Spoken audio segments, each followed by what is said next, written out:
آپ کون ہیں؟ حسامتین اپنا تعارف کراتا ہے۔ ارطغرل کہتا ہے میں نے آپ کا نام سنا ہوا ہے، خوش آمدید، آئیں بیٹھیں۔ سب بیٹھ جاتے ہیں۔ پھر ارطغرل کہتا ہے لازمی کوئی یہاں بات ہوگی کہ آپ یہاں آئے ہیں حسامتین صاحب۔ حسامتین کہتا ہے سلطان نے مجھے خصوصی فرمان دیا ہے۔ پھر حسامتین ایک خط نکال کر ارطغرل کے حوالے کر دیتا ہے۔ اسے پڑھنے کے بعد ارطغرل کہتا ہے یہ تو امیر سعادتین کی موت کا فرمان ہے۔ حسامتین کہتا ہے یہ ذمہ داری ہم دونوں کو دی گئی ہے ارطغرل صاحب، ہم اکٹھے مل کر سعادتین سے چھٹکارا حاصل کریں گے۔ سعادتین نے سلطان کو جنگ مہم پر جانے سے روک دیا تھا تاکہ وہ فوج کے ساتھ سامسٹ قلعہ فتح کرنے کے لیے جا سکے۔ سلطان نے اسے ایک مقصد کے لیے وہاں بھیجا ہے۔ سفر سے اس کی واپسی پر ہم نے اس کے لیے جال بچھانا ہے۔ پہلے ہم اس کا اعتماد حاصل کریں گے اور پھر اس کا خاتمہ کر دیں گے جب اسے بالکل بھی اس کی توقع نہیں ہوگی۔ دوسری طرف مہمان خانے میں سعادتین کو تیار کروایا جا رہا تھا۔ سعادتین دل میں کہہ رہا تھا اب میرا سلطان بننے کا وقت آ گیا ہے۔ اتنے میں قائرالدہ اندر آ کر کہتا ہے ہم سامسٹ قلعے کی طرف روانہ ہونے کے لیے تیار ہیں امیری حضرت، فوج آپ کا انتظار کر رہی ہے۔ سعادتین کہتا ہے ہماری پاک جنگ مبارک ہو۔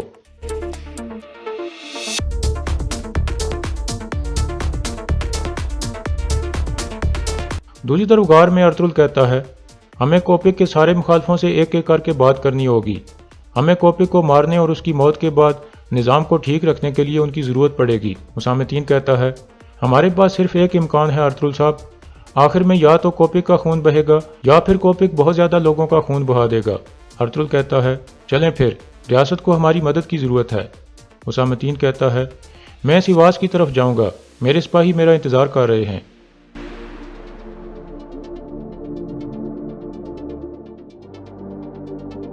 اس کے بعد دوپہر کا وقت ہو جاتا ہے۔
پھر وہ آدمی کہتا ہے ارطغرل صاحب میں حسامتین کے راجہ کی طرف سے اسلام لایا ہوں۔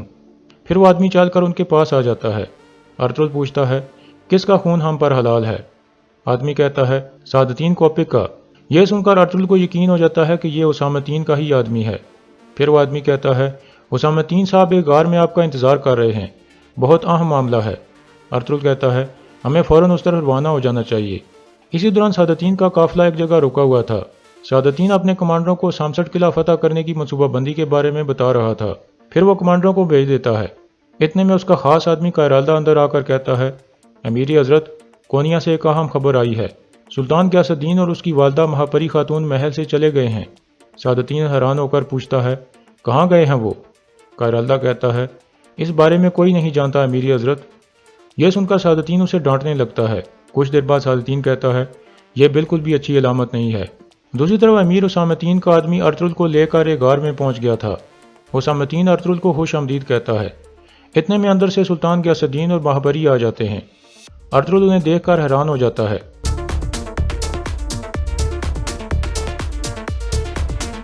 غیاث الدین کہتا ہے خوش آمدید ارطغرل صاحب، آئیں بیٹھیں۔ پھر سب بیٹھ جاتے ہیں۔ ارطغرل کہتا ہے آپ نے اپنا بیس بدلا ہوا ہے سلطان، کیا کونیا میں کچھ ہوا ہے؟ غیاث الدین کہتا ہے ابھی نہیں ارطغرل صاحب، لیکن جلد ہوگا۔ مہاپری کہتی ہے سعادتین نے اپنے سارے مخالفوں کو ختم کر کے ہر جگہ اپنے آدمی تعینات کر دیے ہیں اور ریاست پر مکمل کنٹرول کر لیا ہے۔ محل میں ہر کوئی ہمارے اوپر نظر رکھے ہوئے تھا، اس لیے ہم بیس بدل کر یہاں آ گئے ہیں۔ ارطغرل کہتا ہے جب تک آپ اندر کے سانپ کو نہیں کچلیں گے تو سب سے پہلے وہ آپ کو ڈسے گا۔ غیاث الدین کہتا ہے میں امید کرتا ہوں کہ سامسٹ قلعے سے واپسی پر ہم سعادتین سے چھٹکارا حاصل کر لیں گے۔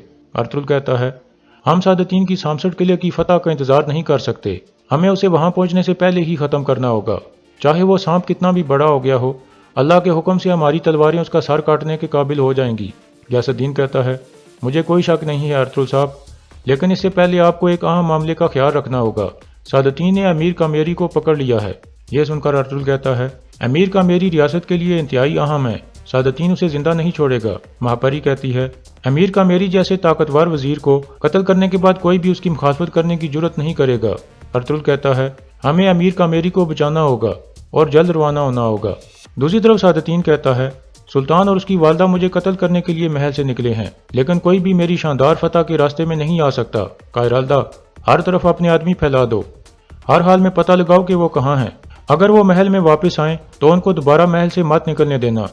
اور امیر کامیری کی کیا خبر ہے؟ قائرالدہ کہتا ہے، ہمارے آدمیوں نے اسے پکڑ لیا ہے، کل وہ اسے آپ کے پاس لے آئیں گے۔ سادتین کہتا ہے، اعلیٰ، میں اپنے ہاتھوں سے اس کا گلا کاٹوں گا۔ یہ کام سامسٹ قلعے کی طرف جانے سے پہلے کرنا ہوگا تاکہ اس کی فوج بھی میرے کنٹرول میں آ جائے۔ دوسری طرف غار میں امیر اسامتین کہتا ہے، میرے جاسوسوں نے خبر دی ہے کہ امیر کامیری کو لے جانے والے سپاہی یا نیلی پہاڑ سے گزر گئے ہیں۔ ارطغرل کہتا ہے، اس کا مطلب ہے کہ وہ کل شام تک کوپے کے پاس پہنچ جائیں گے، ہمیں فوراً روانہ ہونا ہوگا۔ ہم کل صبح سویرے اس قافلے پر حملہ کر کے امیر کامیری کو بچا لیں گے انشاءاللہ۔ پھر غیاث الدین کھڑا ہو کر کہتا ہے، اب ہمیں واپس کونیا جانا ہوگا ارطغرل صاحب۔ ارطغرل کہتا ہے، آپ کا واپس محل جانا ٹھیک نہیں ہوگا سلطان، وہاں آپ کی جان کو خطرہ ہوگا، وہ آپ کو دوبارہ محل سے نکلنے نہیں دیں گے۔ غیاث الدین پوچھتا ہے، تو ہمیں کیا کرنا ہوگا ارطغرل صاحب؟ ارطغرل کہتا ہے، اگر آپ مناسب سمجھے تو میرے قبیلے چلے جائیں، جب تک ہم کوپک سے نپٹ نہیں لیتے تب تک آپ میرے مہمان ہوں گے۔ پھر ارطغرل بامسی کو کہتا ہے، اپنے ساتھ کچھ آدمیوں کو لے کر سلطان اور مہاپری خاتون کو ہمارے قبیلے میں لے جاؤ، تم خفیہ راستے جانتے ہو۔ غیاث الدین کہتا ہے، آپ کا اچھا خیال ہے ارطغرل صاحب۔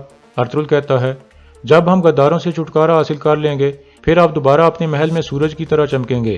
میں نے بھی اپنے قبیلے اور اپنے گھر والوں کو اس مشن کے لیے پیچھے چھوڑ دیا ہے، ہم سب کو ریاست کے لیے اپنی ذمہ داری نبھانی ہوگی۔ پھر غیاث الدین اور مہاپری ارطغرل کا شکریہ ادا کر کے وہاں سے روانہ ہو جاتے ہیں، اور یہاں اس قسط کا اختتام ہو جاتا ہے۔